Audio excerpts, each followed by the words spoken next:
Welcome to Donmar TV News Channel. Alam niyo itong, hindi ko lang nga malaman yung, pati yung issue ng pagbabakuna, kung sino mauna, mahuli, nagiging controversial pa eh. Kasi, sa ibang bansa, nauuna yung mga heads of state. Yun nga, actually, yun ang ideal. Kasi nga, para mabigyan mo ng kumpiyansa, makitang yung mismong presidente, prime minister, nagpapabakuna, yung mga duda, malilesen yung duda mo. Maingganyo ka. Eh, dito nagiging controversial kasi unang-una, if you recall, si Presidente Rodrigo Roa Duterte volunteered to be the first one to be inoculated by the vaccine. Kasi nga, merong mga takot. Sabi niya, mauna ako dyan. Eh, talaga namang hindi ka na magtataka. Eh, ito, kung mga ito palaban to, wala sa kanya.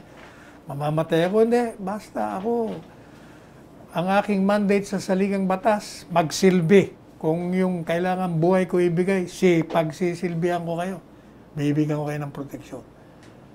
Kaya, walang patumangga, walang hesitancy. I will volunteer. I will be the first. Oh. Eh, pero sabi naman na, teka muna, Mr. President, huwag ka naman. Kami muna. Baka naman, makumapano ka pa. Hindi nga pinansin ni Presidente yun eh. Kaya lang, nung nagbigay siya ng mga priority list, inuna niya yung frontliners, health workers, senior citizens na indigent, and then yung mga iba pang senior citizen, and then yung mga, ano ba yung number 3?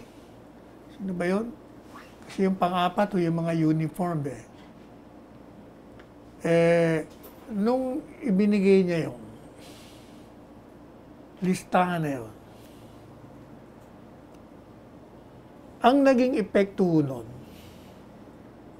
dahil nagbigay ka ng priority, kung uunahin mo yung sarili mo o yung mga officials, parang ang dating, teka muna, akala ko ba priority natin health workers, ba't ka mangunguna? Yun ang naging problema doon. Kaya sabi niya, sige, huli na lang ako. Naku yun naman umiral naman ng yun, kontrobersya. Bakit ka naman magpapahuli? Ikaw ang head of state. At yung mga iba, alam nyo kasi, pag ikaw ay kritiko, talagang hahanap ka kahit na hindi naman kailangan. Kaya yan. Si Pipi Lenny, kung sino-sino pa dyan. Dapat ikaw, ako. Jesus Maria Josep. Itong mga obispo, since naniniwala sila siguro, tama rin naman sila. Dahil nga maraming ang nag-aalinlangan dito sa bakuna, whatever bakuna you have in mind. Kasi nga, di ba? 47% ayaw, 21% undecided.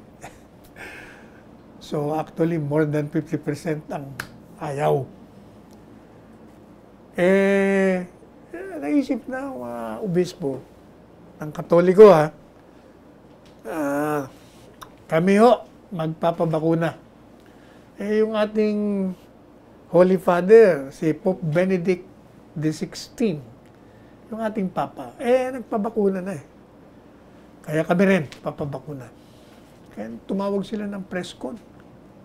Itong si Bishop Pablo David, at least naman Bishop, at least naman ngayon hindi politika yung ating pinag-uusapan, kung hindi bakuna. Diyan na, mas maganda dyan, magkakasundo tayo dyan. Kaya sabi niya, makikipag-partner kami sa mga LGU para dito sa programa ng bakuna.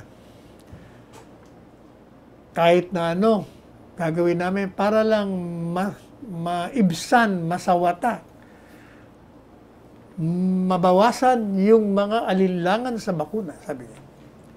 Ito naman ang inaalok namin simbahan.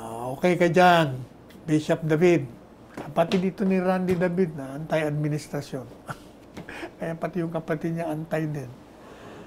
Antay ng antay. Ako, nag-aantay lang sa kanila. Para masagot ko naman kung ano namang ibibira nila. Anyway, okay ka dyan, may Bishop David. Katunayan, meron pa siyang magandang alok eh. Yung aming lugar sa simbahan, gagawin natin vaccination center. Lalong-lalo na doon sa mga lugar na kailangan nila ng auditorium o eskwelahan. Inaalok ho namin yung aming mga church facilities para makatulong tayo dito sa massive, very complicated, and very challenging program of vaccination. Sabi niya. Pati nga itong Secretary Duque, Secretary Galvez, willing din. Sabi niya, kami rin. Pati nga si Secretary Andalar, nag-volunteer na rin. Pero sa chismis, meron daw isang member ng cabinet na nagpabakuna na. Hindi naman, wala namang umaamin kung sino siya. Siguro, baka akala niya, ang feeling niya siguro, mali. Nauna siya. Ako definitely wala akong bakuna. Ako wala akong problema. Unahan mo ako, pangalawa mo ako, pangatlo, ipauli. Para pareho yan. Pero, ang posisyon natin dyan, sa sino ba mauna, sino mauli? Kung makakatulong sa pagkumbinsi sa mga dun, sa mga walang tiwala, nandun yung kanilang alinlangan sa kahalagahan o sa pagka-effective ng bakuna, dapat talaga mauna yung kanilang tinitingala at ginagalang ng mga leader ng bayan. If that is the only way by which we can persuade them to be injected with the vaccine, gawin natin. Yan ang rule of thumb dyan. At hindi ho dahil gustong mauna. Wala ho yan. Kaya, ito namang editorial ng Philippine Star. Sabi niya, kinikilala niya nga yung showing fewer than half. Hindi, fewer than half. Ako, pag sinabi mo kasing undecided ka yung 21, bakit ka naman hindi makadecide?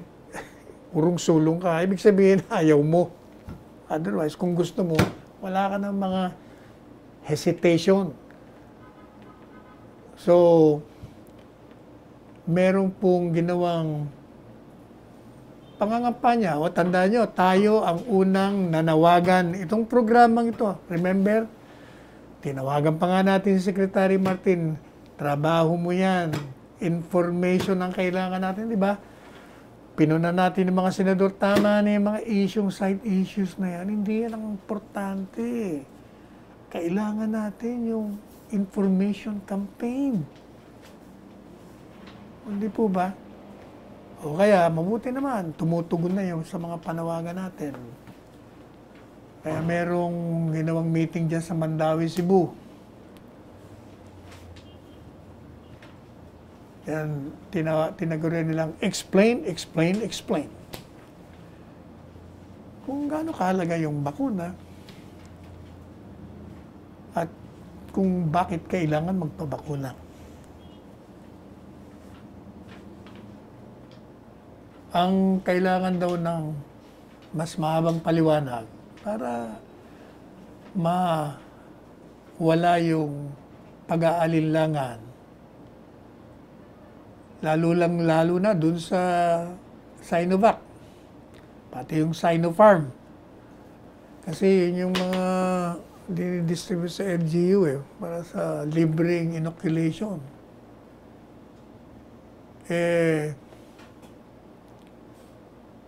Hindi naman totoo, teka muna.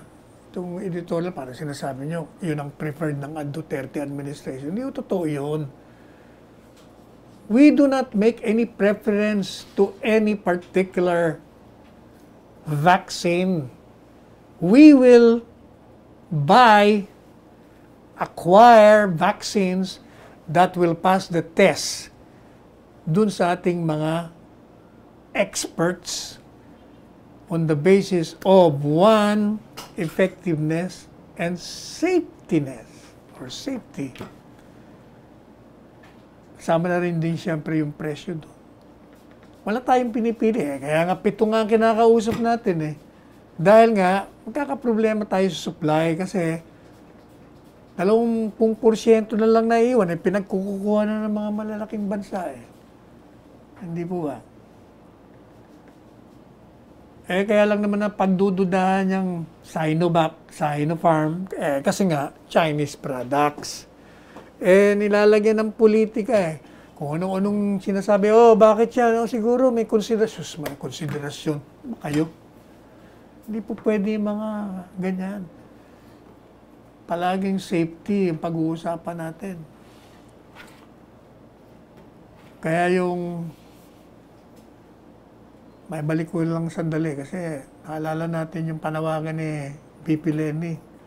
Mahalaga daw sa publiko na makita si presidenteng nababakunahan. Yun na nga, pinaliwanag na nga na, ikaw hindi ka naman nakikinig eh. Siya nga nauna eh. Talagang gusto niyang mauna. Kaya lang, ito na naman, nagka-problema na naman. Nung sinabi niya magpapabakuna siya sa puwet. O siguro daw, ng mga spekulasyon. Yung nakakulong dyan, siguro, nabakunahan na yan. Kung anong mga talaga. Bakit naman? Tanungin niyo yung doktor, pwede ba sa puwet? Pwede.